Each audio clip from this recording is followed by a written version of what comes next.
Hello, Tadeo. Nania. So we have lots of exciting questions from our viewers today. All right. All right, the first one has to do with solitude. How important is solitude for going through the eye of the needle?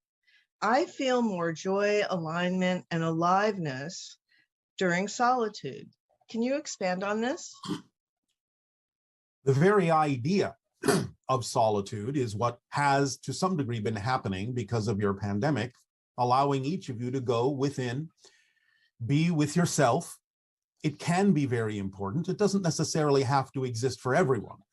But the idea of solitude allows you, shall we say, to really focus on yourself, allow your entire environment to nurture you, to cushion you, to allow you to be aware of the things in the quiet, in the silence, that are important for you to pay attention to without the idea of outside distraction, as you say.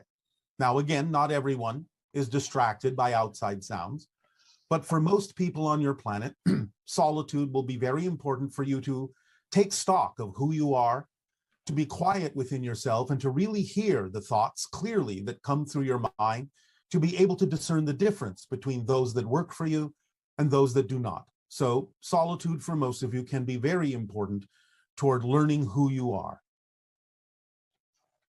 Thank you. People with ADHD do not maintain focus on a single thing for a long period of time. They switch their focus rapidly from one thought to another, all based on what's most exciting to them. Does this mean that people with ADHD are better equipped to perceive the shifting of parallel realities, follow their excitement, and choose their preferred reality? Not necessarily. Again, you have to take this on a case-by-case basis, because some of what you are referring to as ADHD can also be happening for negative reasons. It can be an avoidance issue. Switching from one thing to another rapidly doesn't necessarily represent the idea of following the waxing and waning of your excitement in a natural way. So the idea is you will have to look at the reasons why someone might switch, even with the experience you call ADHD, and avoid the idea of doing so because you're not willing to look at something that might be important to look at, to stay with something that might be important to stay with. So again, on a case-by-case basis, you will have to determine what is actually happening and whether for some people it is positive or for others it is negative. It can, in a positive way, represent the ability to go with the flow of your excitement, of your passion. It can, based on a positive utilization of the idea of switching around very rapidly, connect you to different parallel reality probabilities and options. But again, one must always be honest within themselves as to whether this is a flowing experience, following your passion path, or whether it is an avoidance experience, not wishing to look at things that you believe you might find painful. Can different personality aspects within an individual's mind hold concurrent beliefs that disagree with each other, essentially? Yes, of course. You find this most often in what you typically have referred to as dissociative identity disorder, or what you used to call multiple personality disorder. Because you know from the research that's been done there that one personality can switch to something completely different as a personality and have a completely different experience, completely different perspective, completely different opinions from the other personalities that may have been present a moment ago. So yes, it is absolutely possible. How can I burn the fear-based beliefs that I'm not aware of? Are there ways to burn through them without having to become aware of each deep-seated issue? The use of the term burn through them is interesting because it's not that you really have to burn through them to burn them away or burn them out or turn them to ashes. Again, it's the idea of being honest within the self as to what does and doesn't work, but not invalidating what doesn't work for you. But the idea of belief systems that are in the unconscious or subconscious mind in that way can again always be brought into conscious recognition. by allowing yourself to ask what's going on in your physical reality, because the emotions, the thought patterns, the behaviors, and the experiences that are reflected to you are guiding mechanisms to help you determine whether you are holding on to negative fear-based beliefs or whether you are moving forward in a positive way. All you have to really do is be observant as to what's happening in the emotions, the thoughts, the behaviors, and the reflections of physical reality, to let you know that these are reflective of beliefs you may be unaware of within yourself. And again, always being able to ask the question, what would I have to believe in order to feel, think, behave the way I do, will always help you get in touch with them. Do you always have to be aware of what the belief is? No, there may be some exceptions. There may be techniques, tools, and certain kinds of permission slips. If you are really willing to know that you are powerful enough to switch, to become a truly different person in the moment, to know that your past is different, to let go of those things automatically and quickly that don't serve you, if you have that ability, then fine. You may not need to know exactly or precisely what the belief system is, but how many of you can actually say that you can do that without having some idea of what kind of belief you're holding on to? So again, it takes a great deal of clarity, transparency, and honesty to know whether you can truly just let go of all the negative and fear-based beliefs, whether you know precisely what they are or not, or whether you actually do need to go through a process of understanding what it is so that your physical mind can also have the same kind of clarity as your higher mind. So you have to each determine for yourselves how honest you are about whether you believe, truly know for a fact that you can do that without knowing what the belief actually is. Could you define gratitude and humility? Gratitude is the total acceptance of what is, and the allowance, total allowance of it being exactly what it needs to be to teach you what you need to know, to grow, to learn, to expand your consciousness. Humility is knowing that, again, the ego is only for the purpose of allowing you to focus in your process and experience of physical reality, and that there is not necessarily information that is accessible to you in what the ego thinks it should be, but to know and to trust and to allow your life to unfold in the way that it unfolds through synchronicity, knowing that everything is working perfectly. And if you are willing to remain in the positive state, then you can express the humility of knowing that everything you need is presented to you. Nothing is left out, but that you also don't know everything as to exactly when or how things should come to you. That you're willing to accept what is going on and make the determinations as to what works for you, to allow creation to unfold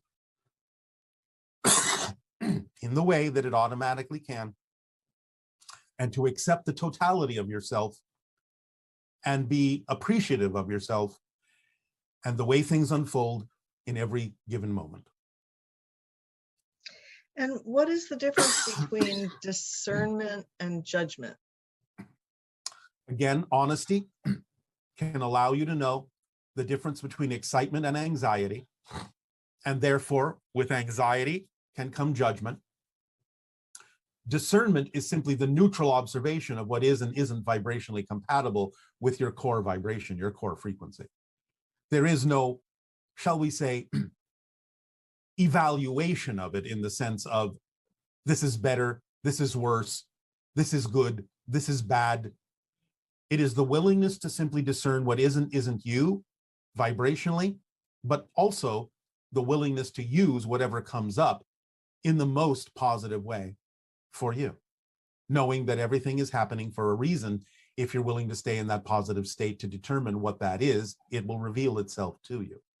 So again, honesty, knowing the difference between excitement and anxiety within yourself, and being in that neutral space that allows you to simply recognize, to simply observe what is and isn't you, as opposed to making an emotional reaction or response to it that brings with it some kind of value judgment. And is there such a thing as positive ego or negative ego energy or manifestation?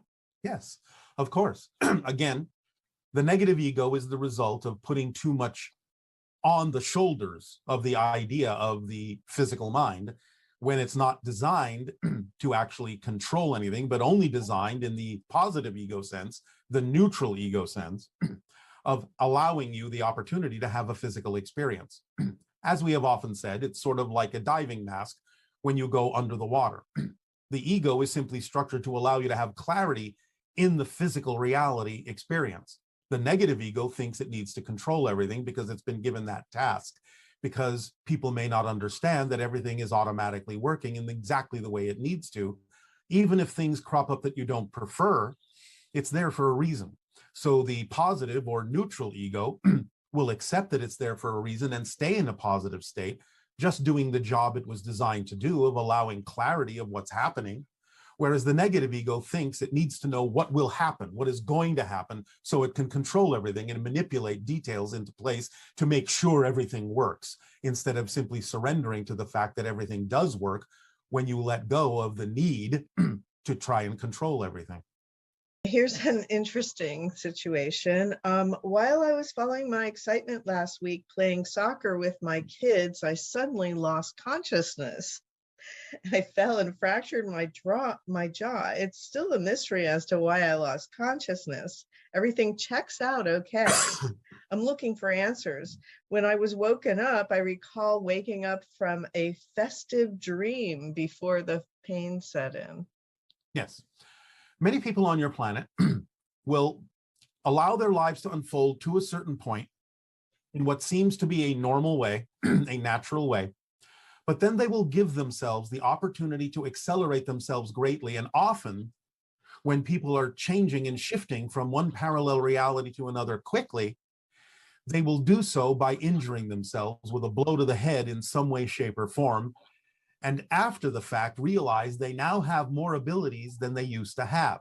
As soon as the pain subsides, you may find yourself experiencing things you didn't experience before with regard to being able to perceive different energies that were heretofore invisible to you, or being able to be in a channeling state and bring things through that you couldn't bring through before, to see things in a different way.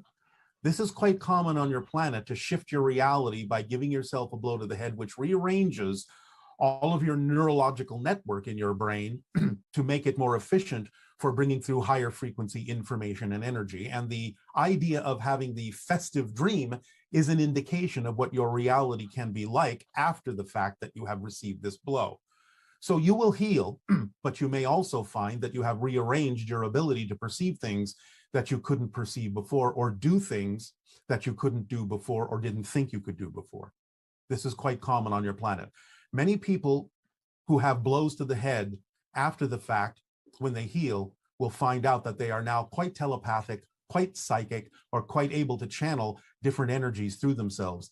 And the idea of actually fracturing the jaw may be an indication of the direction that this energy will take, in that you may be able to express things more clearly from a higher frequency level and connect to your higher mind more readily, and bring through information and share that information with others where you wouldn't necessarily have thought you were capable of doing so before, what you typically think of as an accident, which isn't an accident at all. And why do I get undeniable signs from the universe only to find out that I was misreading the signs? Can I not trust my intuitive understanding of the clues life offers me? What am I missing to help me have a better, more realistic understanding of what's being communicated to me? All right. Well, again, great honesty, self-investigation may be necessary here. Yes, of course, you can trust your intuition, but the real question is, are you actually going off of intuition? Or are you going off of presuppositions and belief systems that are making you think you're going off of your intuition? So you may have to clarify within yourself if there are any unconscious or subconscious wishes going on that create an insistence within you to think that, yes, this must mean this because I really want it to mean this, as opposed to being honest about what it actually signifies to you. So a great deal of self-investigation and introspection may be necessary to be able to tell the difference more clearly as to whether you are actually getting a result from unconscious wishes and insistences, or whether you're actually using your intuition to understand the meaning of certain signs that appear in your life. Okay. How do we stay in a positive state regardless of the circumstance? It sounds so easy and exciting when you say it, but then when I'm back to life, I'm not able to do it. And how do I dissolve a negative belief that tells me that I can't dissolve a negative belief? Well, first of all, you have some interesting definitions going on in that question. The idea being that when we say something, you understand it, but when you go, quote unquote, back to life, as if life was different than what we're telling you. So the idea is you're still making a difference somewhere in your belief system, that what we're saying and what you know to be true when you're allowing yourself to go into the state that matches our frequency is somehow different than the frequency you go back into when you, quote unquote, relive your normal life. So the idea is to not make so much difference and realize that you can say these things to yourself and trust that they are true for you when you say them, as well as when we say them, allowing the idea that you're holding on to a belief that it is difficult, that there is a difficult difference being made within your belief system between when you are engaging with a being like us and when you are engaging with yourself, as if you don't have the same power to tell yourself that you can, in fact, move forward, and still are holding on to the belief that there is a difference between the two. And you say, don't invalidate what you don't prefer. Yes. Something negative is in your path for a reason, so don't invalidate it. It makes things worse. If Bashar said this, could he please explain it? I think I understand, but I really want to be clear and sure that I understand it. All right. Well, again, remember, every circumstance is fundamentally neutral. It doesn't have built-in meaning. You may have been taught to think that certain things have meaning. This is bad, this is good, this is negative, this is positive, but anything can be used in a negative or a positive way. So the idea is to recognize the neutrality of what's happening and instill within it a positive definition, not saying that the negative thing you may recognize as mechanically negative is positive, but that there is a positive reason why that may be cropping up in your life, that you can use this negative thing that was maybe created out of negative energy in a positive way if you remain in a positive state, because it's only determined what you experience by the state you choose to be in. So even though you may recognize that something was created negatively, even though you can still understand that it may be a negative thing on its own, you can still remain in a positive state, because then that's the energy you're putting into why you are observing it, why you are experiencing it as cropping up in your life. And by remaining in a positive state, you'll be able to extract the reason, the positive reason that could be there for why it's in your life. If nothing else, as we often say, on a very simplistic level, sometimes attracting something you don't prefer can actually help with clarifying what you do prefer by contrast. And that's a positive way to use what you don't prefer, is using it to clearly define what you do prefer instead. That's another way of staying in a positive state and giving the reason why it's there a positive meaning. So ideally, hopefully, that will clarify the issue for you. I've had out-of-body experiences since I was little, but I've never left the perspective of my body. Now that I understand what it is, I still can't shake my fear of it and go off and explore. What is your perspective of out-of-body experiences, and is there anything to fear? There is nothing to fear. Out-of-body experiences will usually remain somewhat close to Earth. It's not the same thing as a near-death experience. It's not the same thing as actually dying when you go deeply into the spirit realm. Out-of-body experiences are still vibrationally connected to the Earth plane. However, that doesn't mean you can't go exploring the Earth plane or the lower astral realm, and that doesn't mean you can't access a lot of information, even though you may not have a full experience of the spirit realm. But there's really nothing to fear. You will have to find out what it is specifically that you are afraid will happen if you do go exploring, to find out what that belief system is that is anchoring you into a very small locale when you're out of body. So unless we are engaging you in a further dialogue, you will have to do the investigation within yourself as to what you believe might actually happen that you're afraid of if you go exploring. And perhaps then when you ask that question, the answer will arrive and you will understand that it really doesn't make sense because there's really nothing to be afraid of. First of all, you are in that state non-physical, unless you are afraid that something will happen to your body while you're exploring, like you have to watch over it or something like that, like a guard dog. But again, remember, these things are natural. Exploring beyond the physical is very natural for many people, and you do this all the time when you dream pretty much anyway. So there's really nothing to be afraid of. You are still here, you are still living your life, and there's no way you're really going to leave. There's really no way you're going to die or that harm would come to you in a lethal way until you yourself have finished whatever agreement you have made to explore physical reality. So again, you have to dig down and find out for yourself. If you did go exploring, ask the question, what am I afraid might happen? And then allow yourself to hear the answer, to receive the answer, and you will see that it really makes no sense. And then perhaps it will be easier for you to let that fear-based belief go and have more fun going out and exploring.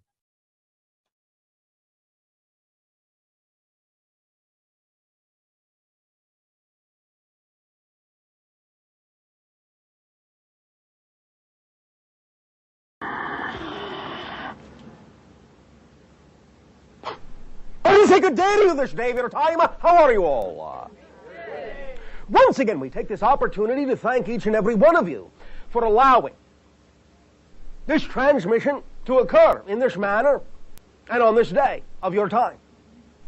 Once again, each and every time, your civilization allows for this transmission to occur, this kind of connection to be formed. It affords our civilization and many other civilizations an opportunity to experience, through this linkage, more facets, more perspectives of the universe, through each and every one of your perspectives, and this expands our understanding of all the different ways that creation can manifest itself. And so we thank you for this gift. We would like to begin this transmission, this day of your time, with the following idea that we will call the end of times, the in-between time, and the beginning of times. It is a long title, I know, but make the best of it. We would like to extend to you now, in this concept, that we are perceiving, from our point of view, with our senses, that there is a template grinding into position like a large, slowly turning gear,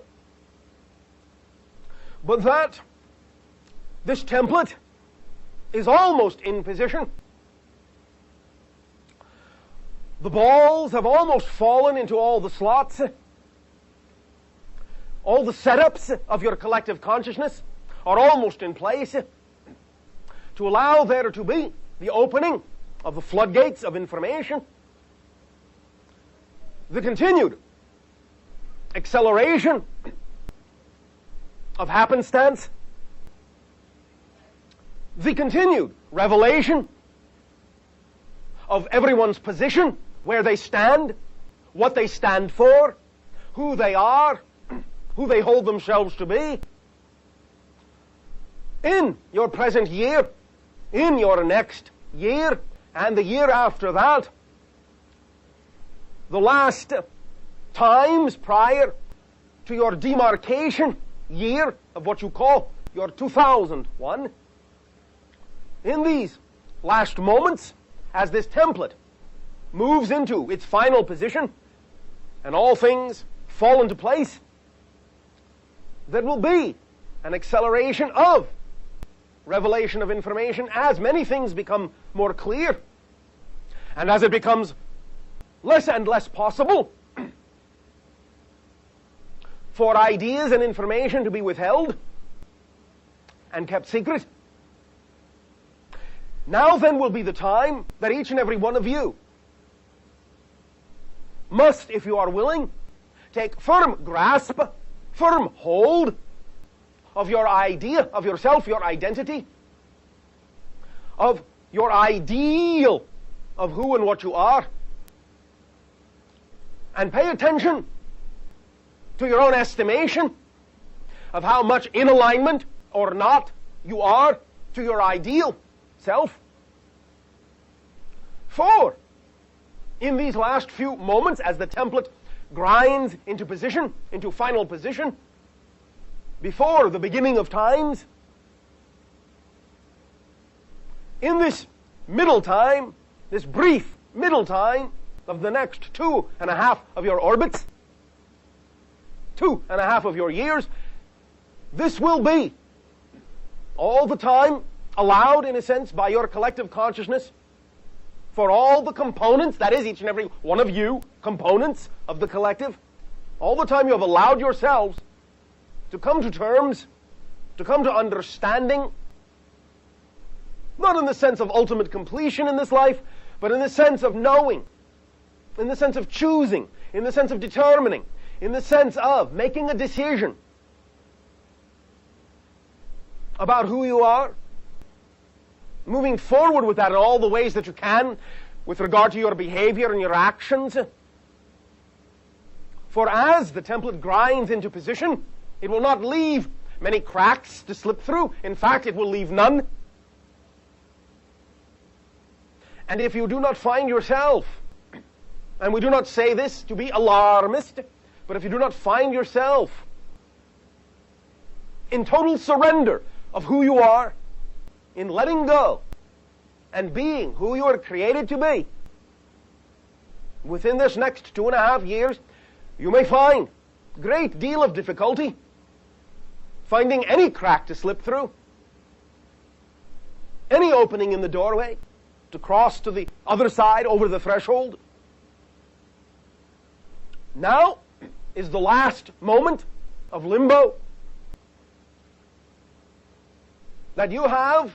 Now is the last moment of neutrality that you have to make up your mind as to who you are and to behave as such, to act as such, to make a commitment as such to yourself, and to realize, finally and more fully, that there is no difference between what you call your true will and that which you term the will of God. That when you become your true self, what you have called the will of God and your own true will be synonymous, one and the same. No conflict, no contradiction, no dichotomy, but the awakening to the recognition that you are all aspects of the infinite, and the experience of that recognition will begin to fully bloom and take its place in your society in a practical, effective, experiential way. Please remember that all this talk about the template grinding into position, all this talk about this limbo time, this neutral time, all this talk about the end of times, the end of a cycle, and the beginning of times, the beginning of a new cycle, these are not mere metaphors. This is a description of energy and consciousness in motion, seeking and finding its place, and becoming anchored steadfastly into its new slot, its new formation, its new momentum, its new acceleration, and allowing yourself to know your place within it, to find your place within it, so that you will know you fit, so that you will know you belong, so that you will be able to experience the effortless belonging rather than the struggle you have experienced for generations. Now, in what you call your new timing, in the new revelations of information, if you wish to term it your new millennia, then will be seen in short order the time, space, reality, illusion for what it is. And if you then will allow yourself to know more concretely, more fully, more quickly, to know who you are, what you are, make a determination, and live according to that, then when the time, space, illusion begins to break down and fade away, you will then be capable of being left with that which is the only thing that exists, and that is yourself, your true, core, natural self. And that will be enough. Because you will see and you will begin to experience that that has always been what has filled your entire reality, and all the illusion of the vastness of space and time has always been filled by you, yourself, your idea of yourself, your belief of yourself, your notion of yourself, your notion of reality. Time to bring the notion back home, inside, within, instead of out there. Time, in many ways, to break the mirror and let the glass shatter and fall away, so that any and all reflections will be inner reflections, will be inner knowingness, will be insight into yourself, so that any and all experiences will add to the knowledge of who and what you are, and will no longer be projected outward onto others, projected outward onto outer reality, which keeps it separate from yourself. All experience is happening within you. There is no outside, except as you create there to seem to be. Now is the time, this limbo time, for you to come to terms with the idea that there is no outside, that it all takes place inside you, within your consciousness, within one point, here and now, the eternal creative moment. Because that's all there is, all there ever has been, and all there ever will be. And this will be the awakening of the Christ consciousness, the Buddha nature, the Krishna spirit, whatever you wish to term it. For that will be the time when names do not matter, but the experience of yourself will be the only thing that matters. And as we have said, the experience of yourself will be seen and felt to be synonymous with the experience of the One, in all the ways that that can manifest in purer form, with more open eyes, more awareness in consciousness, and less illusion, and less filters. For these no longer serve you. For it is past time, and it is time to put away those toys.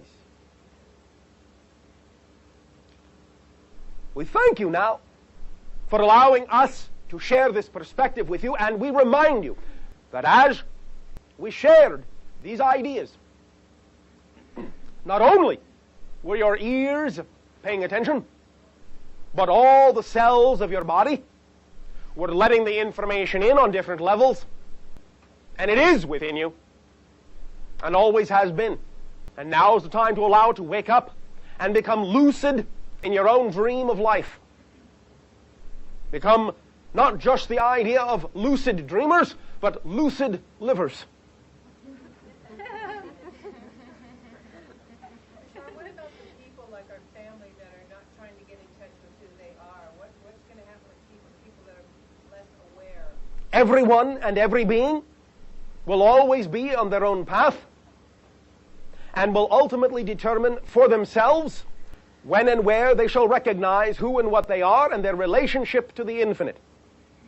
To ask what is going to happen is really an open-ended question, for time is infinite, beings are infinite and eternal, and you need not worry that an individual in any given lifetime may or may not see this or that or know themselves, for it is always offered unto everyone within creation the opportunity to know the self at any time of choosing. Let go of your worry. let go of your attachment to that question. It doesn't serve you, and it doesn't serve them. For it only compounds separation when you ask it. Move forward. Cherry. Good day, Bashar. And you good day. So with the recent movements toward disclosure, that is going to happen either way, probably, right? It will to some degree, but remember that at a certain point, depending upon how the winds change, it may have more or less of a challenge in doing so. So don't rely on that. Rely on yourself. Okay. Support the idea of those who are coming out and disclosing what they know. By all means, actively support it in some way, shape, or form. Help them dispense the information to the public. Support them how you can. But at the same time, that is not an alternative to what we said. Mm-hmm. They cannot do it alone.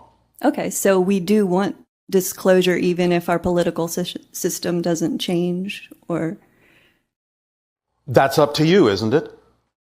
You decide what world you prefer. You can choose a world without disclosure. It's up to you. Do you prefer disclosure? Do Yeah. you prefer open contact? Yes, I prefer it. Then actions taken in that direction and in any direction that would remove any particular challenges or roadblocks to it being a path of least resistance will be something that you can take action on, yes? Yes. So then, is that not something relatively obvious? Yes. it's All right. obvious. And so?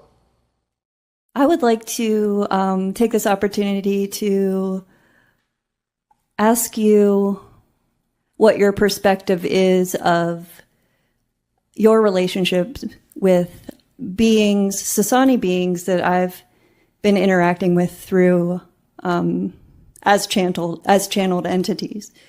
Bori, Ryok, and Shikoi. Can you make any connectional links to what your relationship is to those beings? Shikoi is something that is primarily focused on connections to the natural world. Do you understand? Yes. Nature. That is the vibration that that being prefers to discuss.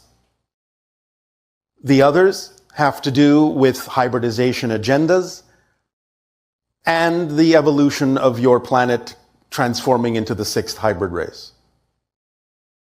Okay. Is that what you mean by our relationship? So you're working with them as well? Not directly. Earth. Okay. Not directly, but we all work together in a variety of ways according to our own preferences and our own passions. It all goes toward the idea of sharing information that can allow you and other civilizations to adopt different perspectives that can allow you to live a more positive and constructive and powerful life. So no matter in what way different members of my society may choose to interact with different members of your society or other societies among the stars, it is all generally for the purpose of connecting as family and expanding our collective consciousness. Yes? Yes. Okay. And so, does that answer your question? Yeah, thank you for sharing that. Of course. Anything else? Yes. I was wondering if there would be any benefit for you to open the channel's eyes and have that be how you are being channeled instead of having them closed? Not at this time, because the process of transformation for the channel is that when his eyes are open, he will be channeling his own higher mind. Okay, thank you for explaining that. Yes, this is why he is, bit by bit, learning to become a public speaker in his own right as well. Oh. Now that he understands many of the principles, he can talk relatively eloquently on them himself without necessarily needing us to guide him at this time. Therefore, this is part of his transition so that he feels more of a difference between us. I see. I am going to be 42 years old soon. Oh, what a baby, what a child. And I know there's a version of you that's also 42. And I was wondering if you could give me a fraction of the amount of perspectives that you experienced at age 42 over or under the amount of perspectives I have experienced in my version of being age 42. In my experience of 42, as you say, of course, our years being different than yours. So do you mean in your years or our years?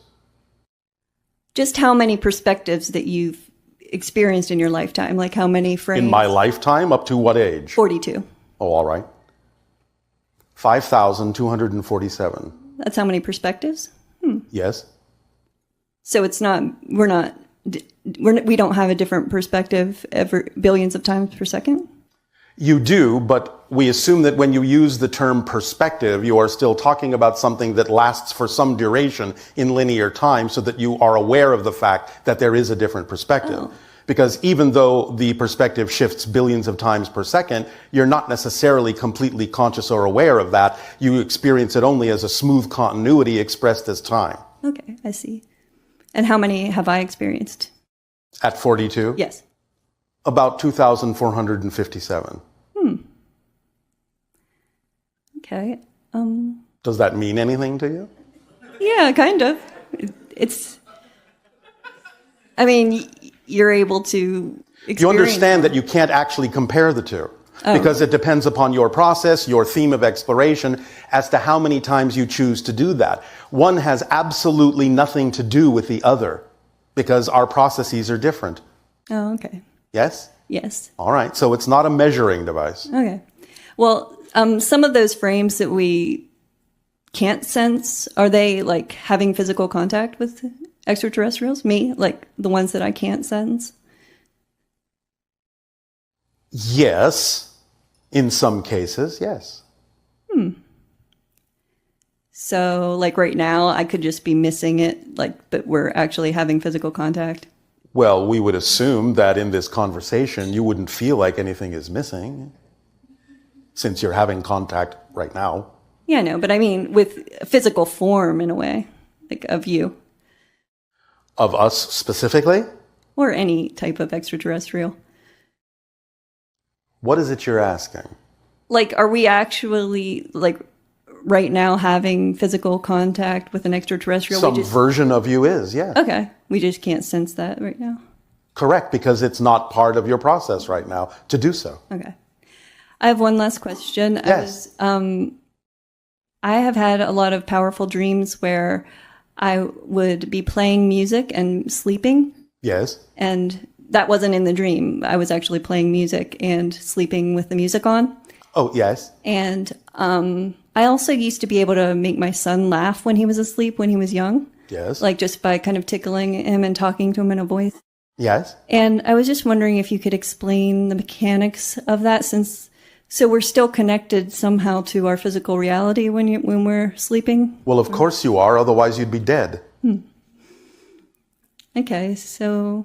You always maintain that connection until you're done. Mm-hmm. So even when we're asleep, is there any... Yes, of course. Otherwise, again, you would be dead. Mm-hmm. Do you have any suggestions on how... How to die? No. Like how I could become more... lucid? Yeah. I mean, to use that state of being, like to become more lucid. More in the closer to quasi-physical. Well, closer to quasi-physical is a different thing to some degree.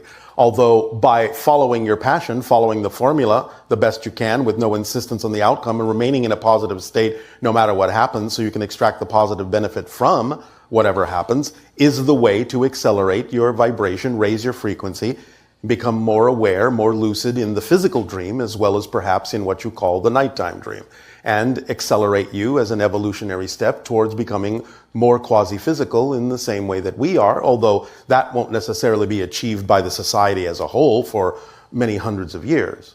But individuals can experience flashes of it now as part of their process of awakening, yes. But you can, again, just follow the formula and allow synchronicity to bring you what you need. And anytime you may find yourself hesitating to receive it, stop and use that moment and find out what belief systems within you might be working that are out of alignment with who you prefer to be, that are preventing you from experiencing what you may prefer to experience. Yes? Yes. Does this help? Yes. Does. Pleasant dreams. Thank you.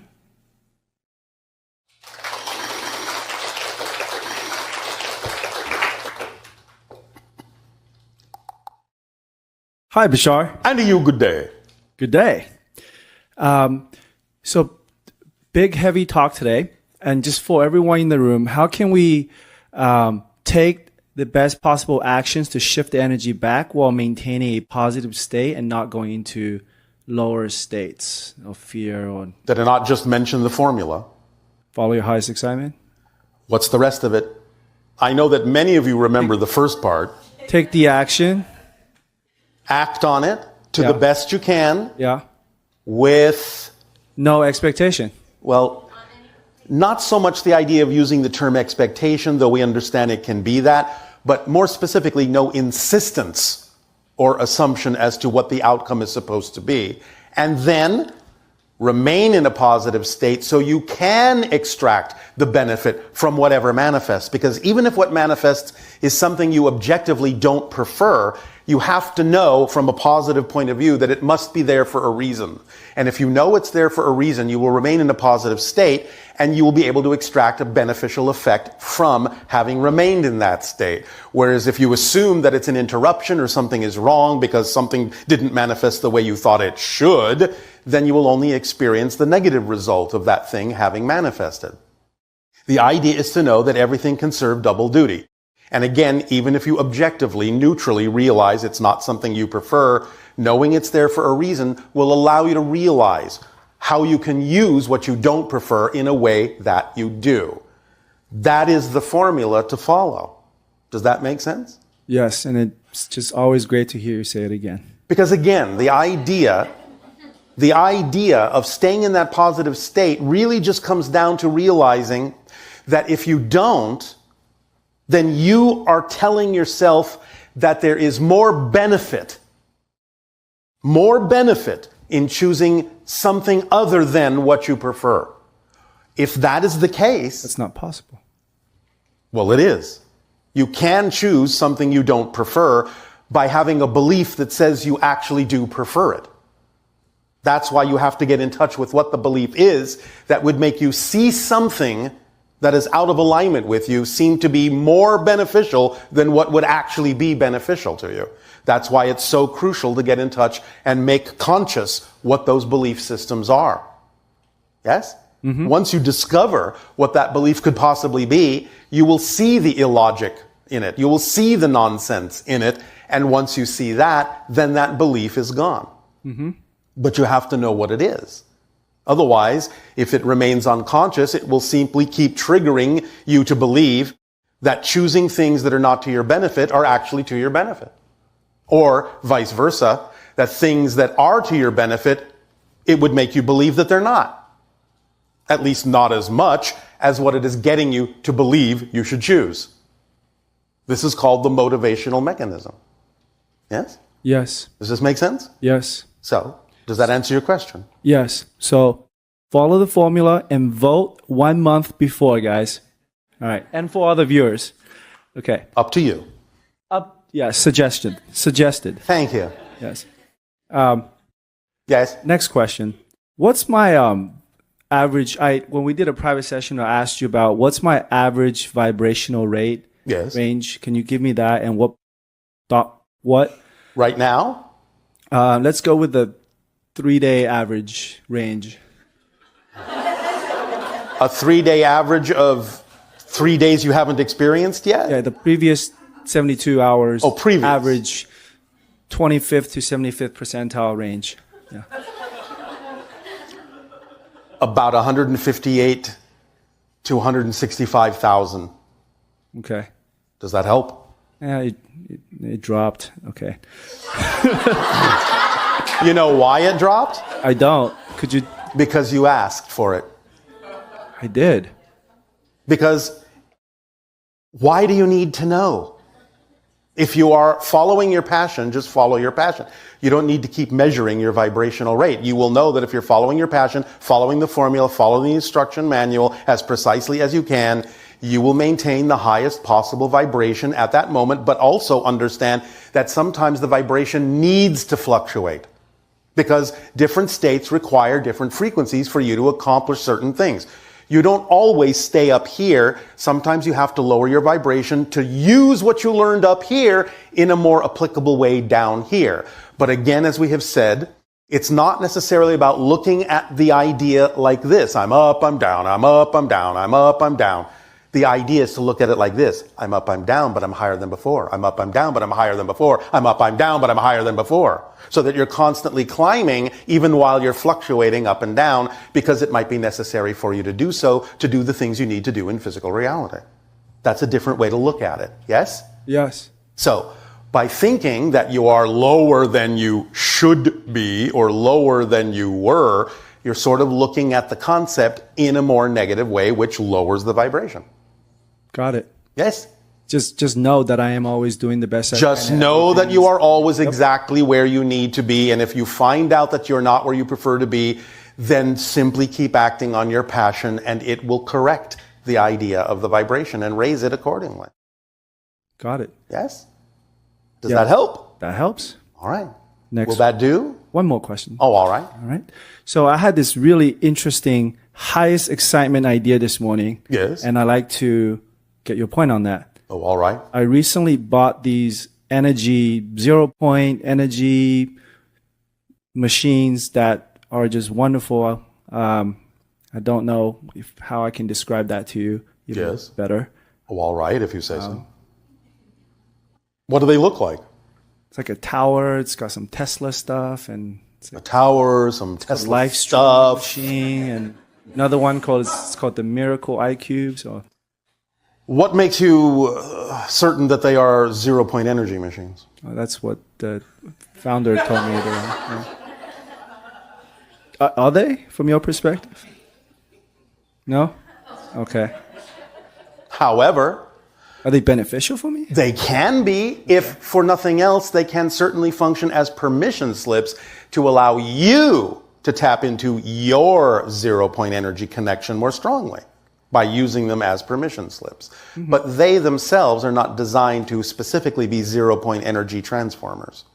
They do tap into 0 point energy to some degree, but not necessarily in the way that you might think and not necessarily in a way that can be immediately applied in your physical reality. Okay. But, okay. Yes? So my idea was I can send that energy to people that needs it and who want an who wish to accept it by matching the frequency and making their own energy be that same vibration. Yes. Who would like to accept it by matching their frequency to that. Yes. And also who are matching the energetic frequency of sending me dollars. Why only dollars? And other forms of abundance. But let's just play. Let's go with dollars. All right, let's go with dollars. Yeah. And then so it becomes like a money generating machine. I see. Yeah. And then I just make sure, set the intention. Yes. And collect dollars to show up in the best way possible. Okay. And is that permission slip, is that true as I'm living into that as a knowing that's true for me? Since you had to ask, the answer is no. Okay, so I will not ask that. Too late. Too late. But again, you might benefit from relaxing your insistence that abundance has to come that way. For you to recognize. You mean in the form of money? Yes. Okay. Because it might, but does it have to? As long as you are supported in some way, shape, or form that allows you to continue to act on your excitement to the best you can, why do you care what form it comes in? That's the real question.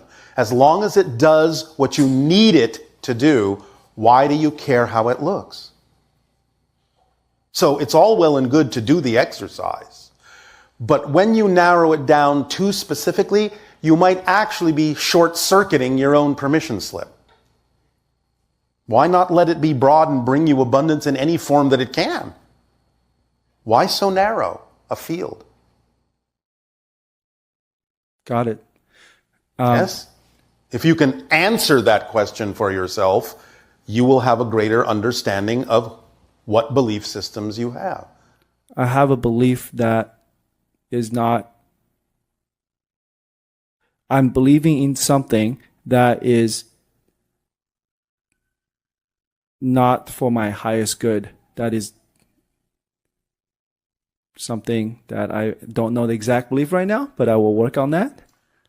All right. And again, you might also ask yourself if you are simply doing this as a means to an end instead of something that is actually representative of your passion. Because many times people will say that they'll focus on things like money, thinking that that's just the way to get them to be able to do their passion, instead of focusing on the passion and letting the passion bring the money or whatever form of abundance will allow the passion to continue. If you're only focusing on a means to an end and it's not really your passion, then it's not necessarily going to work the way you intended because you're working it backwards. Passion contains everything you need. It is a complete kit, leaves nothing relevant out. So if money is necessary, it will come. If gifts are necessary, it will come. If an opportunity to trade is necessary, it will come. If what you need comes in the form of synchronicity, it will come. If your imagination gets inspired and opened up, it will come, because those are all forms of abundance. But letting the machine work in the way it was designed, instead of focusing on the idea of the minutia of the mechanisms within it, as if that's going to make it work better, is not really a deep understanding of how things work. Does that make sense? I'm focusing on the weeds and not trusting versus stepping back. Well, you're trusting something, but you're putting your trust in the components of the machine instead of simply the output of the machine. Because it's not really necessary for you to understand all the components, in much the same way that it's not really necessary for you to understand how an automobile on your planet works for you to get into the seat and drive it. You're focused on the output. When you go to your car, it's just, this is going to take me somewhere. You don't go, well, let's see, I'm going to stand here, and first I'm going to figure out how the drive shaft is connected to the engine, and how the spark plugs work, and how all these different pistons go up and down, and what kind of fuel they're burning, and I'm going to make the car work by understanding all of that. It's all well and good to have an understanding of the mechanism if your passion is to work on cars. But if it's not really, and the idea of your passion is just to get where you want to go, then just get in the car and go. That's the difference. It seems, and I hope it's not just me, that there's that something not 100% in the trust of following the formula. All right, I understand. We understand very simply, very clearly, that it might be challenging for many of you to understand what it is we're saying, that the formula really is actually literally a description of how reality works. It is literally an instruction manual. But it's up to you to understand that it works that way, because if you don't understand it, it'll still work, but it may not work to your advantage. Right, and I'm trying to align my understanding to that. Yes. Through knowledge and through... That's fine. And through some kind of experiments to... All right, that's fine gather. Too. That's fine too.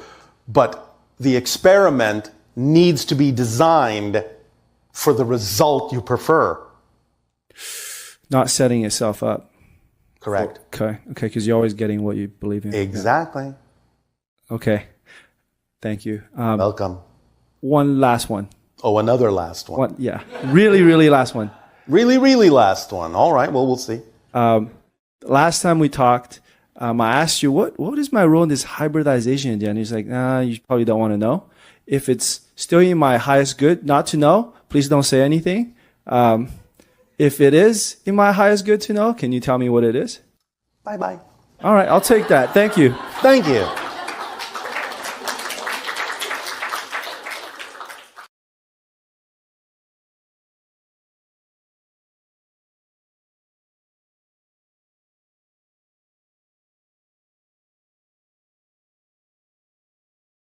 my name is Elizabeth. I live in Indianapolis, Indiana, and I believe that I've been contacted.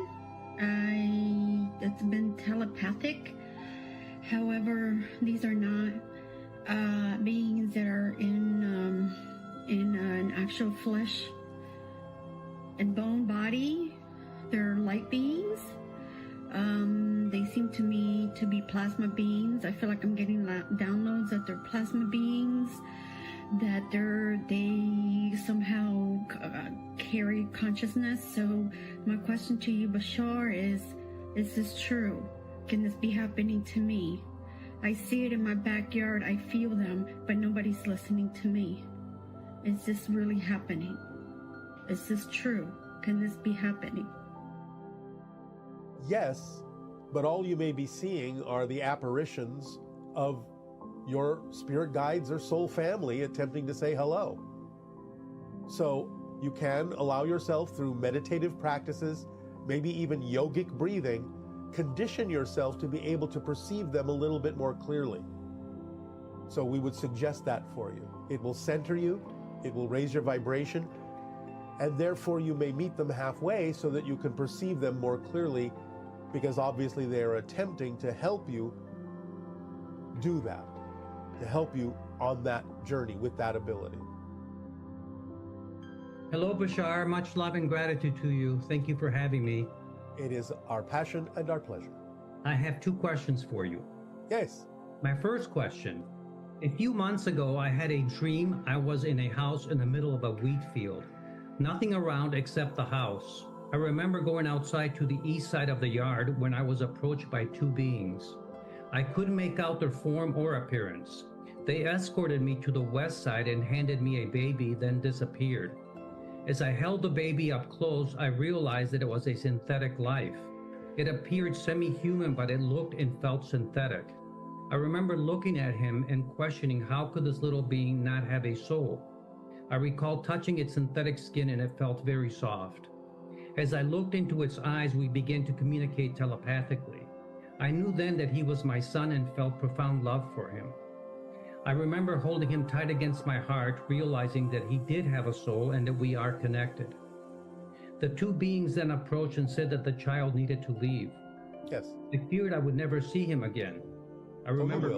You will. I remember crying as I held him close. I told the little one that I loved him very much, that I will always be his father and to never forget me, that we will always be connected through our hearts.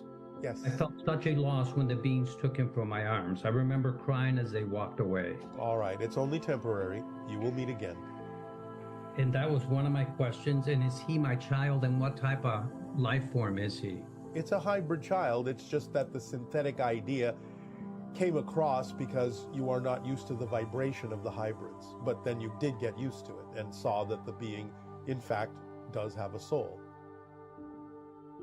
Yes, and I felt a profound connection with him. As I looked in the eyes, the more I looked into his eyes, the more the love grew. Yes.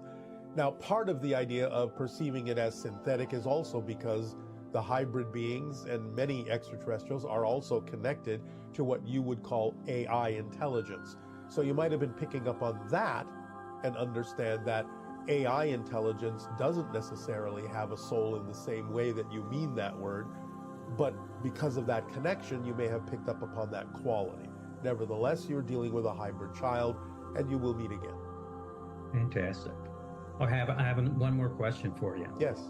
There are some of us within our private contact group having encounters with a group of Pleiadians that call themselves the Plejarians, either in the dream state or through meditation. Yes, it's actually Plejarians. Plejarians. I recently had a dream that 3 triangular ships were passing overhead. Yes. Each craft appeared semi-physical, as though they were entering our physicality from another dimension. They are. This is the second time I've had a dream with these particular craft. In my dream, we try to photograph them with our cell phones, but none of us can do it. We keep dropping our phones and not able to focus on the ships.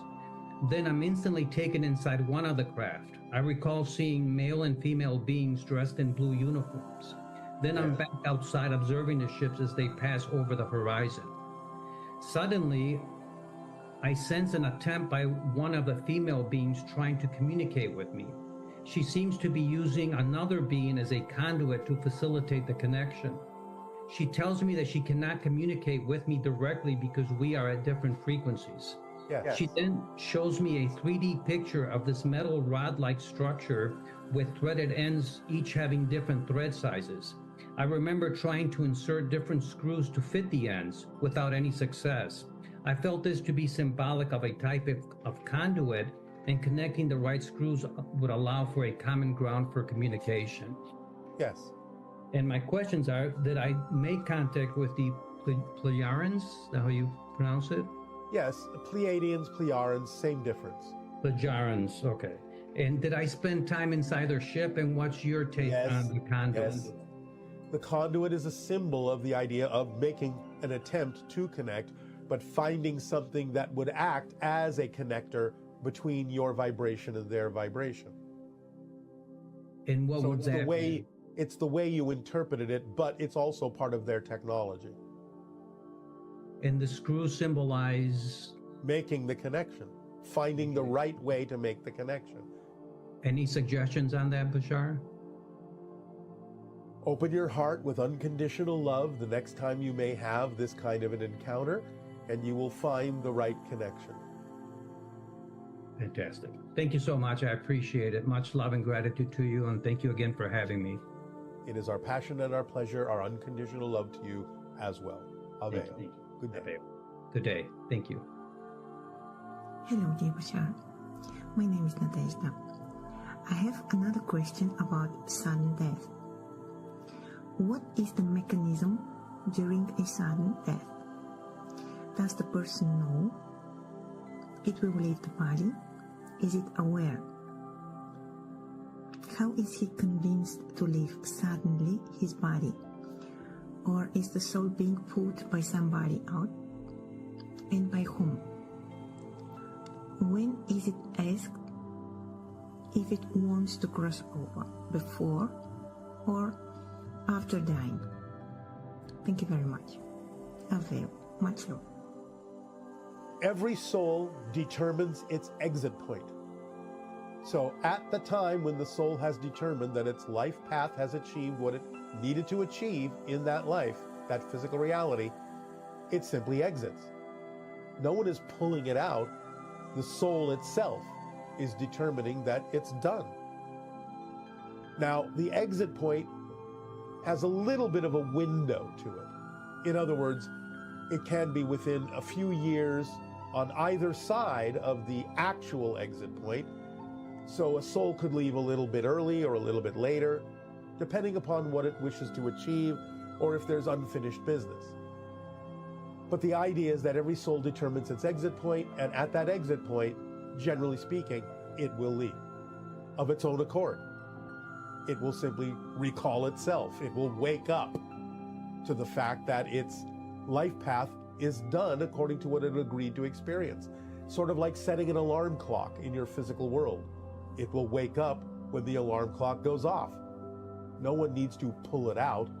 It simply transitions back into its soul awareness and is guided and met by its own soul family and its friends and councils and angels and spirit guides and what have you as a timed meeting by agreement, according to what the soul set for itself by agreement.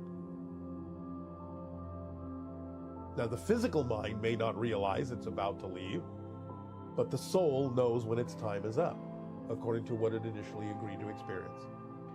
So, no real surprise there to the soul. To the physical mind, yes, it may seem surprising. But in a flash of a second, the soul will remember, oh, this is where I decided to exit, and here I am, back in my soul self perspective. Hello, Bashar. How are you? Perfect, and you? I am great, thank you. It is an honor and a pleasure to speak with you today. Always a passion and a pleasure for us as well. That's wonderful. My gratitude for your transmissions and the formula, they have helped me so much, so my appreciation. All right. What would you like to discuss this day? I would like to talk about time. You've Yes. mentioned that all time is here and now. However, we experience time in a linear fashion. Yes. Why is that? So that you can experience the process of change, the creation and discovery of new points of view, which cannot be experienced in a timeless state when you are aware of everything. So you create the forgetfulness that allows you to understand that you know everything and are connected to everything, so that you can play out the process of discovering a new perspective of yourself, because that is how creation expands, that is how the soul grows, because the structure of existence never changes, because everything is here and now. But the relationship to that structure, the experience of that structure, the perspective of that structure is what always constantly changes, which is what allows creation to expand.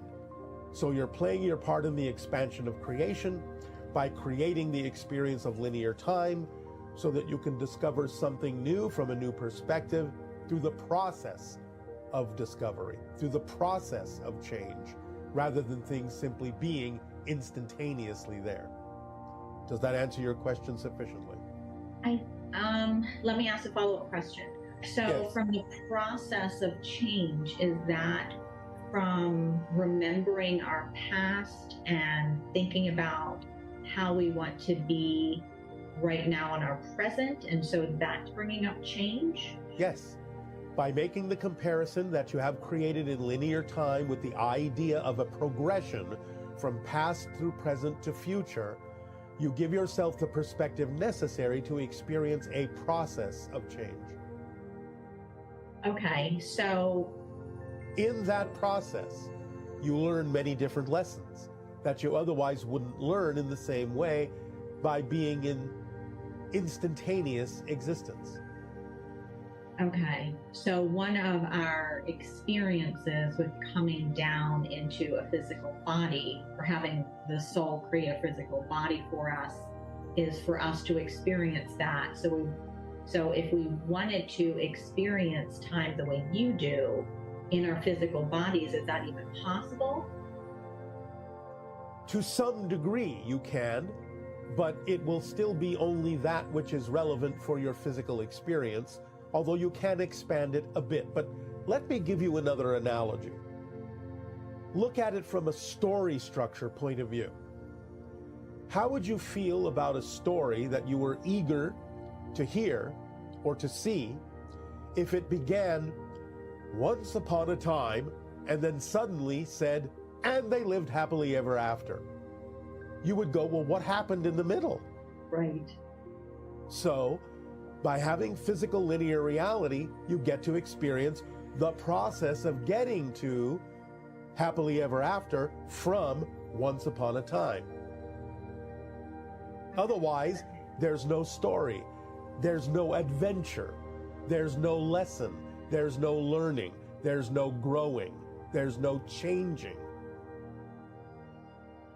Okay, that makes sense. So this might be related to it, but a maybe different perspective.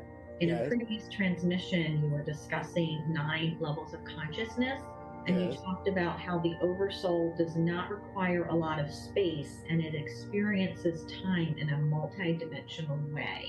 Yes, what we call simultaneous time. Now, in physical reality, you experience linear time. On the soul, individual soul level, you experience intermittent time, because you can experience either linear time or instantaneous time. But on the oversoul level, it's instantaneous, simultaneous time, where you have multiple experiences being experienced all at once. In the same way, again, by simplistic analogy, as if you were watching thousands of television screens and capable of understanding every single story being told on every single one of those screens all at once. That's the oversoul perspective. Okay. And then what did you mean by it doesn't need a lot of space? Well, the idea of collapsing time down to an instantaneous single moment is the same thing as your Einstein discovered, because space-time is one basic thing, just 2 different, shall we say, effects of the same idea. So collapsing the time collapses the space. No space is required, because again, space is also an illusion. It's a real experience that you can create, but it doesn't really exist in the way that you think of it as an actual place. Distance is an illusion. There's no distance between anything. Everything is here and now. Therefore, it's collapsing space as well as time, because that's the here component of the here and now. If now is collapsed, so is here. That makes sense. Okay. So speaking of the oversoul, you described it as the hand and the fingers as the individual souls. Yes. Does each individual soul have multiple physical beings associated with it? Over the course of time, it can appear that way, and that's what you typically refer to from your linear perspective as reincarnation. Because the soul, being an energy sphere, creates the body within itself out of certain vibrations that represent the challenge that that soul wishes to experience to help it grow. When the soul returns to its full form, its full shape, in other words, when the physical body has quote-unquote died or expanded back to the idea of the soul perspective, then it can choose different vibrations to create a different personality, to have a different experience, linearly speaking. Therefore, you could say that that is really the way reincarnation works, but the idea is that every new personality also has a different soul, because the configuration of vibrational patterns within the soul that created that different body had to also be different, and therefore it is, in a sense, a different soul. Does that make sense? Yeah, that makes sense. And so it just depends on the perspective, subjectively, that you're coming from when you describe this process as to how you experience it. Okay. So are these different beings from the same soul? Are they're in different realities at the same time? Oh, you're talking about parallel realities. Okay. That's a little bit different than the idea of the reincarnational realities that we just described. It's a type of parallel reality, but there are actually multiple types of parallel realities. So again, it depends on subjectively which type you're actually referring to. If you're referring to the idea that there may be what you would think of as multiple versions of yourself experiencing different pathways, that's one type of parallel reality structure. Okay.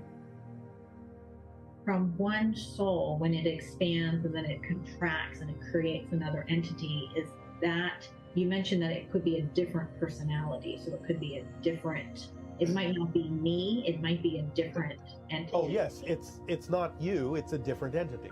And the soul is different as well, because again, it's creating that different personality out of different vibratory frequencies within its energy. So in a sense, you can say from one perspective, yes, it's the same soul creating another physical body, but from another perspective, you could say, well, that's a different soul because it's made up of different energy patterns, because it's given different patterns to the physical body, and therefore those patterns don't exist within the soul anymore at that level. It's a different soul, because it's a different formula of vibrational frequencies in order to create that different, unique personality out of those different frequencies. And then, do animals and humans come from, I know they're different, do they come from the same soul? A soul is an individual thing. Okay. Animals have their own souls. Okay. Animals are connected to the angelic realm. They're not angels, but they come from the angelic realm because they are representative of unconditional love. Okay, I appreciate it. But animals have their own souls. They have their own life paths. They are intertwined with yours, but they have their own. Wonderful. Thank you so much, Bashar. I appreciate your time today and all the information. Our unconditional love to you as well. Aveo. Good day. Hi Bashar, this is Marcus from Norway. I have a question about a theory that I developed 3 years ago, which relates to the ideas of ships and physics. If we were to put a consciousness at the center of a ship and then facilitate the development of the ship and its technology to properly reflect what a consciousness does most naturally, which is go into a state of flow, then developing the different modules of every module of the ship according to that knowledge, would that cause the ship to go into a state of flow? And if so, would that cause the ship to pass the upper third density threshold and therefore go faster than the speed of light? Thank you. We love you. Avail. Yes, depending upon the material that you're working with. It's not going to happen for all materials. This is, in a sense, what happens with the ships that we use, is that they are crystallized versions of our higher minds. So, yes, what you're saying is true, and it raises the vibration above and beyond the threshold of physical reality when it is imprinted with that vibration and unlocked from any particular physical universe. It allows it to shift and reduce the idea of distance to nothing. So yes, in general, you are correct, but only for certain kinds of technological materials and substances that would allow that to happen. Your physical world doesn't have those substances quite yet. Greetings, Bashar. I suffer from aphantasia, the inability to visualize. I'm always in darkness. I can't see anything since I was about 8 years old. I went to a Dolores Cannon session, and there was someone with me named Abel. That was his joke, short for ability. And it was taken away from me so that I can send up all this information in its purest form, not boxed up. But the problem is I'm sad about that because I can't picture anything. Faces, people, places, everything's new for me every day, and I embrace that. But my concern is that going to hinder me at all from reaching a higher frequency, a higher elevation? Because I want that, I need that.